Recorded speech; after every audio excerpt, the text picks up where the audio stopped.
due to medical reasons. And what happened at Moscow High next on Murrow News 8. From the Northwest Public Broadcasting Studios on the campus of Washington State University, this is Murrow News 8.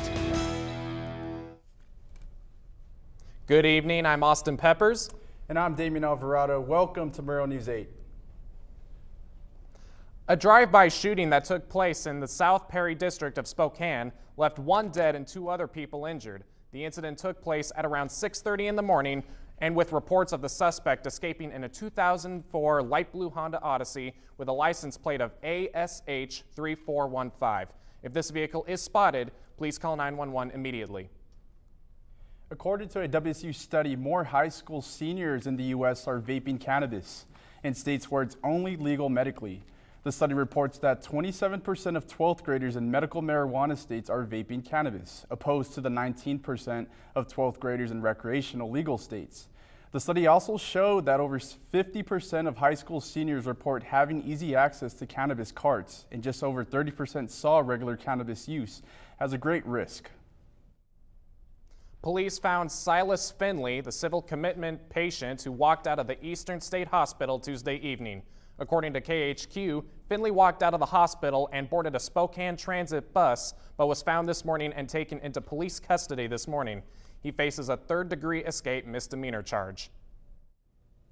A man was found dead Wednesday in the sheriff's office. Information is extremely limited at the moment, but SCSO detectives are looking into whether or not the death is related to the fatal drive-by shooting that happened in nearby Perry District. The identity of the person and cause of death will be released at a later date. Brian Koberger was fired from WSU teaching duties days before the Idaho murders arrest took place. Reports from multiple sources say that he had an aggressive attitude towards women opposed to men. Buildup from the WSU professors also has a role in the decision after multiple complaints in faculty meetings. And yesterday there was some scary news. Moscow police responded to a false alarm of an active shooter at Moscow High School. According to the City of Moscow news release, police received a phone call at 9:50 a.m. from a male saying he was armed and planned to commit a shooting at the school. According to a news release from the City of Moscow, no threats were found inside the school and no one was injured. House Bill 71 was passed by the Idaho House Judiciary Committee. The bill prevents providing transgender care to everyone under 18, which would add bans on puberty blockers, cross-sex hormones, and sex reassignment surgeries to minors with gender dysphoria. House Bill 71 passed with a 14-3 vote that now moves it to the House floor.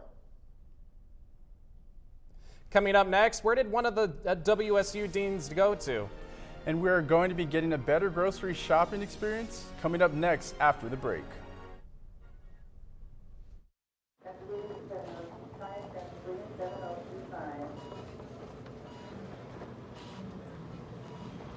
It's okay to be scared. You don't have to be so strong.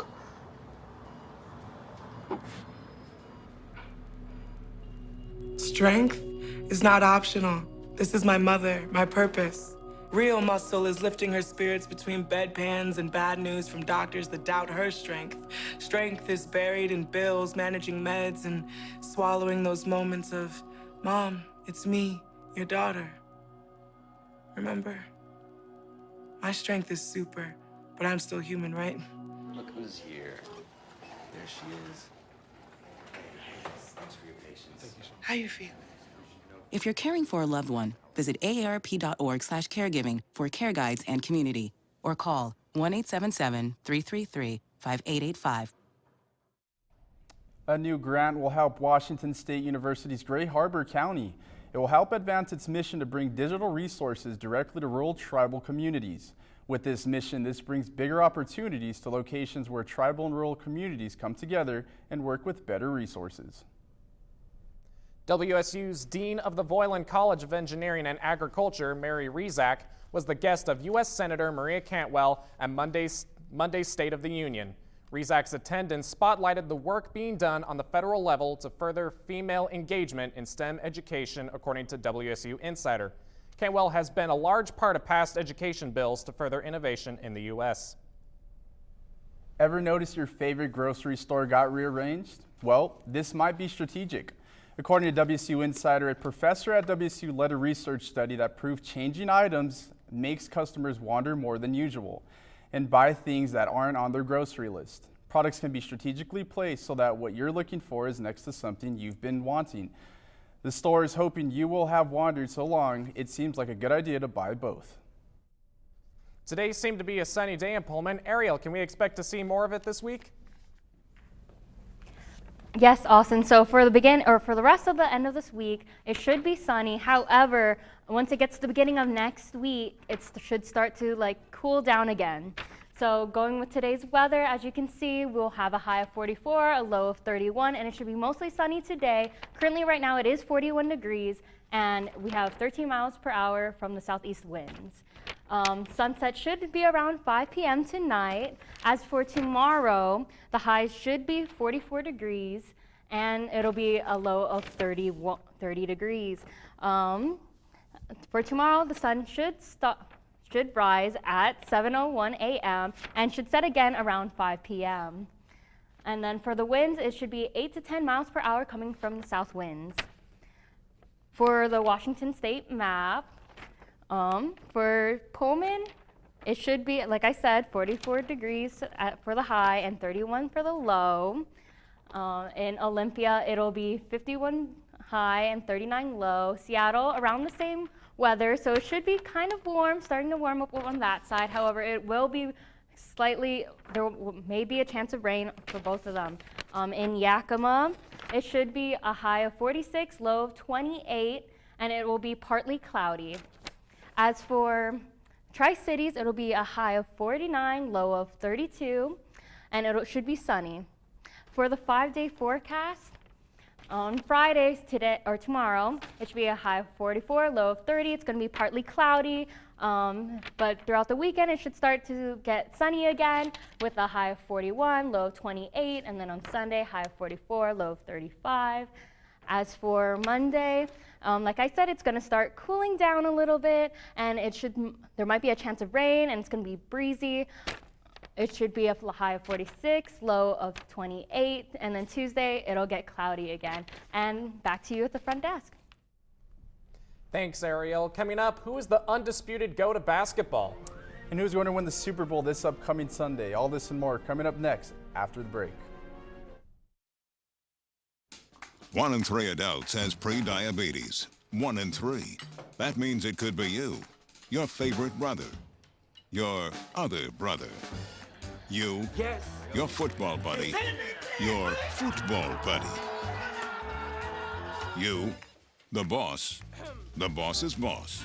If 1 in 3 adults has pre-diabetes, that means it could be you, your barber, your barber's barber. Nice work. Thanks. You, your plumber, Breathe right into your foot. your plumber's masseuse. Yes. You, your dog walker, On your left. your cat jogger. Or you, your co-pilot, your co-pilot's co-pilot. While 1 in 3 adults has prediabetes, with early diagnosis, prediabetes can be reversed. Take the risk test at doihaveprediabetes.org to know where you stand. This Saturday will be the first half of the Boeing Apple Cup Series. The WSU men's basketball team returns home to Beasley Coliseum to face off against rival Washington. The game marks the first home game for the Cougs in 2 weeks, as well as the first in their upcoming 3-game homestand. Both teams are 5-9 in conference play and desperately need a win on Saturday to keep any chances of playing in the NCAA tournament. This game could go down to the wire. Look out for Noah Williams and double-double machine Muhammad Guy. Tip-off is Saturday night at 7:30 p.m. The matchup is set for Sunday's Super Bowl. Reporter Alexander Huddleston went out to see who the Cougs think are winning the chip. Philadelphia Eagles to win because I love Jalen Hurts. He has an all-female management team, which I think is awesome. His agent, Nicole Lynn, has broke barriers across the industry, and she's a role model in my career. Go Birds, baby. Go Eagles. Go Eagles. Go Eagles. I don't like Patrick Mahomes. I don't even know the team is playing, but I'm just excited for the halftime show. I don't know if I have an opinion on who I want to win, but I think the Chiefs are going to win because Pat Mahomes is the GOAT. I want the Eagles to win the Super Bowl, just because I'm not a huge fan of Patrick Mahomes. I've got the Chiefs winning the Super Bowl. I think Patrick Mahomes is just an animal, and Andy Reid's a great coach. I got the Birds. Fly Birds Fly, baby. Mahomes me off a lot. Oh, can't say that word. Mahomes doesn't tickle my fancy, so I got to ride with the Birds for this one. The Chiefs are going to win the Super Bowl. The Eagles, for sure. I got the Eagles, but it's probably going to be the Chiefs. And probably, I want to say the Chiefs. Okay. Yeah.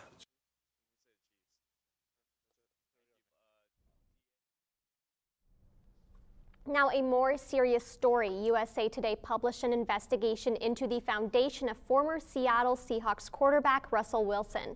According to USA Today, Wilson's foundation reported it spent $600,000 on charity and $1.1 million on employee salaries and benefits from 2020 to 2021. To break it down even more, that means 21.3 cents of every dollar went to charity in 2020 and 27.2 cents of every dollar went to charity in 2021. Here's what a spokesperson from the foundation put out today in response. She said, "While the foundation raises funds and provides grants and gifts, our partnerships have allowed for more direct delivery and impact. Our dynamic partnerships allow for Russell to have more direct delivery and impact. Our dynamic partnerships allow for him and Sierra to give their time, passion, and ideas to raise awareness for causes in intimate and hands-on settings and events."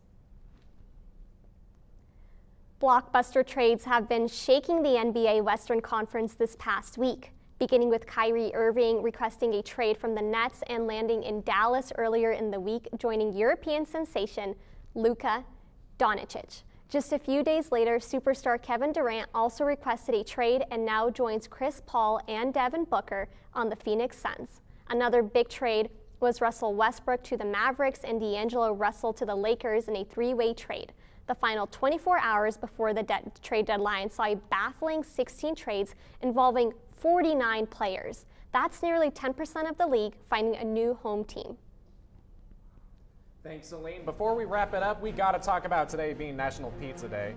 Yeah, I didn't know it was Pizza Day today, but we'll have more on that after the break.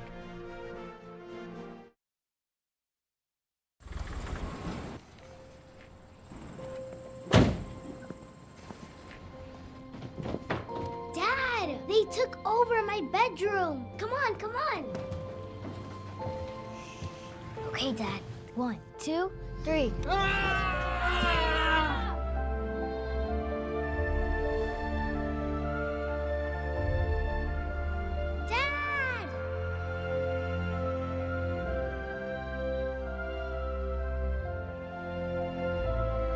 You saved me. Dad? Are you okay? I'm fine, dear.